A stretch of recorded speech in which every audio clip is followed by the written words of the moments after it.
అత్యంత ఆహ్వానం, అభిమానం, ఆత్మీయత అదిరిపోయింది. ఈ జన సందోహం చూస్తా ఉంటే ఎలక్షన్ లేపు వస్తే బాగుండు అనిపించే విధంగా ఉంది. నేను ఈ మధ్య, ఎందుకంటే పవన్ కళ్యాణ్ గారంటే నాకు కూడా వ్యక్తిగతంగా చాలా అభిమానం. ఆ అభిమానంతో ఎక్కడికి వెళ్ళినా పవన్ కళ్యాణ్ గారి గురించి మంచిగా మాట్లాడినప్పుడు నేను చెప్తా ఉంటాను, అయ్యా జగన్మోహన్ రెడ్డి గారు, మీ అభిమానులు ఎందుకు తిడుతున్నారయ్యా మా పవన్ కళ్యాణ్ గారిని మీరు అని అడుగుతాం. ఆయన ఏమన్నా అన్యాయం చేశారా? ఆయన కళ ద్వారా సంపాదించిన 20-30 కోట్ల రూపాయల డబ్బు రైతులు ఇబ్బంది పడుతుంటే పంచినటువంటి మహానుభావుడు, అందుకని తిడుతున్నారా మీరు? సినీ గ్లామర్ తో ఎక్కడికి పోయినా అత్యంత అభిమానంతో ఆహ్వానించేటువంటి వ్యక్తి అన్ని వదులుకొని రాష్ట్రం గురించి ప్రతి అడ్డమైన వాడు తిడుతా ఉంటే పడుతూ రోడ్డు మీద నిలబడ్డందుక మీరు పవన్ కళ్యాణ్ గారిని తిడుతున్నారు? మరి ఎందుకు తిడుతున్నారు అని అడిగితే వాళ్ళు చెప్తారు, ఆయనకి ఆవేశం ఎక్కువ అంట. మరి నీతి నిజాయితీతో గర్జించే గబ్బర్ సింగ్ కి ఆవేశం కాక ఏముంటుంది? మీ నాయకుడు లాగా నట్ట వినయం ఉంటుందా అని అడుగుతా ఉన్నా. ఉండదు కదా. కాబట్టి పవన్ కళ్యాణ్ గారు ఈ రాష్ట్రం గురించి ఆయన తగ్గి మనందరినీ, మీ అందరినీ ముందుకు తీసుకువెళ్తా ఉన్నారు. ఈ రోజు బీజేపీ పొత్తు సాధ్యమైందంటే అది పవన్ కళ్యాణ్ గారి చొరవ. కాబట్టి ఈ గ్రామంలో ఎంతమంది పవన్ కళ్యాణ్ గారి అభిమానులు ఉన్నారో నాకు తెలుసు. 90% వారు వన్ సైడ్ అని తెలుసు. ఇక్కడ ఒక 10% వైసీపీ అభిమానులు ఉన్నారు. అంటే ఒక్కడే గుర్తుపెట్టుకోండి, పవన్ కళ్యాణ్ గారి అభిమానులు అంటే మా అభిమానులే అని చెప్తా ఉన్నాము. తెలుగుదేశం పార్టీ అభిమానులే. మీకు ఎప్పుడు రేపు ఏది అవసరమైనా కూడా ఇది మా అత్తారిల్లు లాగా చూసుకుంటామని మీకు తెలియజేసుకుంటా ఉన్నాం. కాబట్టి మరి జగన్మోహన్ రెడ్డి గారిని పరిపాలించమని అద్భుతంగా 150 సీట్లు ఇస్తే కొంత మంత్రులను తయారు చేసి ఒక బూత్ పురాణం స్టార్ట్ చేశారు. ఆయన ఒక బటన్ నొక్కడం తప్పించి ఆయనకి పరిపాలన మీద ఎటువంటి అవగాహన లేదు. నేను చెప్తా ఉన్నా, బటన్ నొక్కడానికి ముఖ్యమంత్రి కావాలా? మనకి కావాలా? ఒక ఐఏఎస్ అధికారిని ఎవరినో ఒకరిని పెట్టావుగా 700 కోట్ల రూపాయలు పెట్టి సలహాదారులు సజ్జల రామకృష్ణారెడ్డికి. అలాంటి వాళ్ళని ఎవరినో ఒకరిని పెడితే నొక్కేవాడు కదా జనవరి 1 ప్రతి నెల. దానికి నిజంగా ముఖ్యమంత్రి అంటే ఏం చేయాలి? కాలేజీల నుంచి చదువుకొని బయటకు వచ్చే వాళ్ళకి ఉద్యోగాలు ఎలా కల్పించాలో ఆలోచించాలి. సమ్మర్ లో కరెంటు కోత ఉంటుంది, నీళ్ల కోత ఉంటుంది అని ఆలోచించి ముందుగా పక్కా ప్రణాళికతో నీళ్లను నిల్వ చేసి అవసరమైనప్పుడు వదలడం తెలుసుకోవాలి. రోడ్లు ఎప్పుడు పోతున్నాయో చూసి అవసరమైతే చిన్న గుంతలు పూడ్చడం, లేకపోతే కొత్త రోడ్లు వేయటం గురించి ఆలోచించాలి. ఇవన్నీ ఆలోచించకుండా 4.5 సంవత్సరాలు బయటకు రాకుండా, ఒకవేళ పొరపాటున బయటకు వస్తే చెట్టు నరికించుకుంటా పోతూ, ఎక్కడైనా ప్రపంచంలో అశోకుడి దగ్గర నుంచి మొదలుపెట్టి చెట్లు నాటించిన వ్యక్తులని గూగుల్లో కొడితే 100 మంది పేర్లు వస్తాయి. కానీ చెట్లు నరికించిన వ్యక్తి అని గూగుల్లో కొడితే వచ్చే ఏకైక పేరు ఈ జగన్మోహన్ రెడ్డి గారు. ఇది వాస్తవం కాదా? ఏ నాయకుడైనా చెట్లు నరికించారా ఎక్కడైనా? అంటే ఈ ప్రకృతి మీద ప్రేమ లేదు. ఒక చెట్టు మొలవాలన్నా పెరగాలన్నా దానికి ఎంత కృషి ఉంటుందో కూడా తెలియని ఒక అజ్ఞాని ఈ రోజు రాష్ట్ర ముఖ్యమంత్రిగా ఉన్నారు.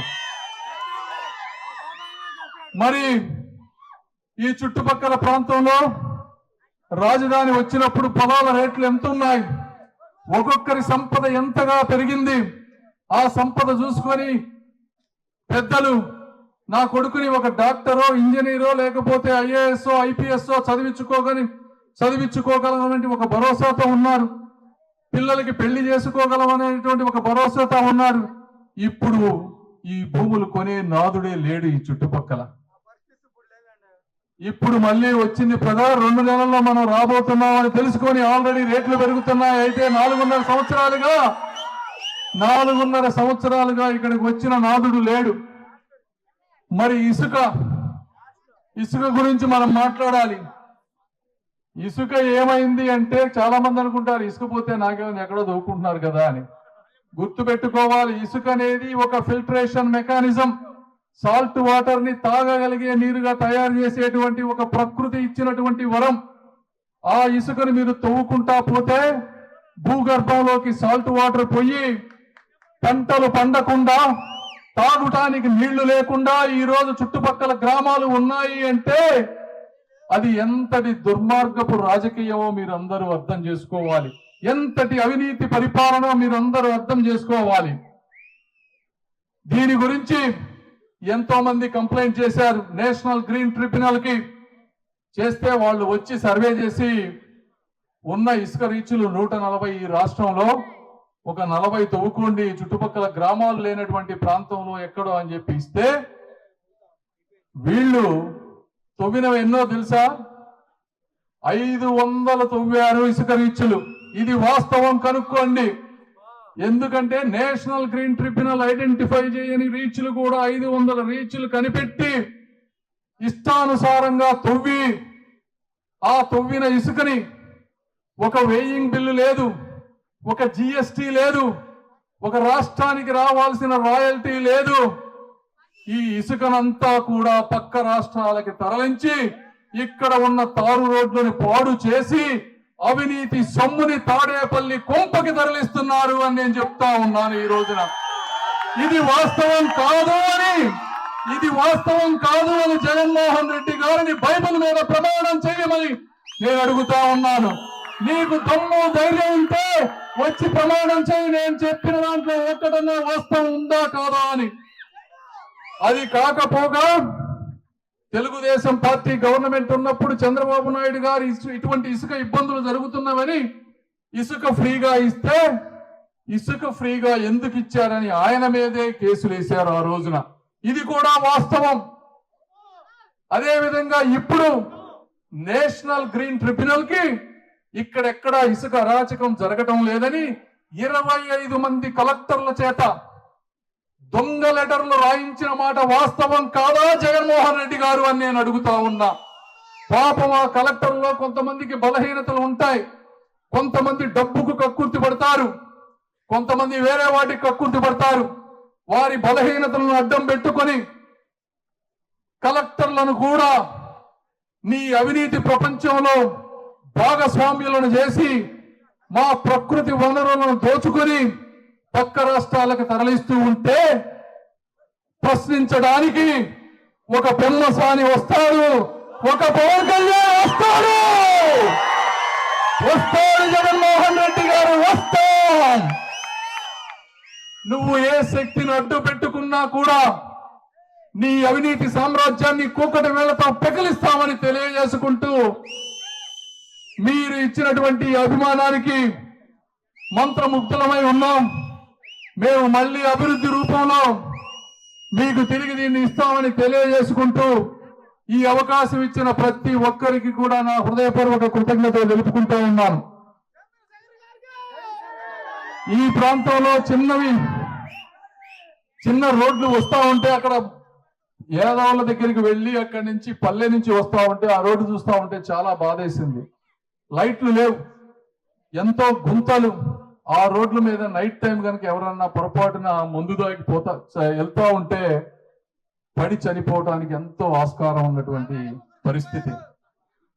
నిన్న విట్ ప్రొఫెసర్ నంబూర్లో కూడా ఇలానే చనిపోయారంట. అంటే ఒక విట్ ప్రొఫెసర్ పిహెచ్డీలు చేసి ఎంతో కష్టపడి 10 మందికి జ్ఞానాన్ని పంచాల్సిన ఒక వ్యక్తి మన చేతగానితనం వల్ల ఈరోజు రోడ్ల మీద పడి చనిపోతా ఉన్నారంటే ఎంతటి దురదృష్టపు 3,000 మంది మీకందరూ పిల్లలు ఉన్నారు.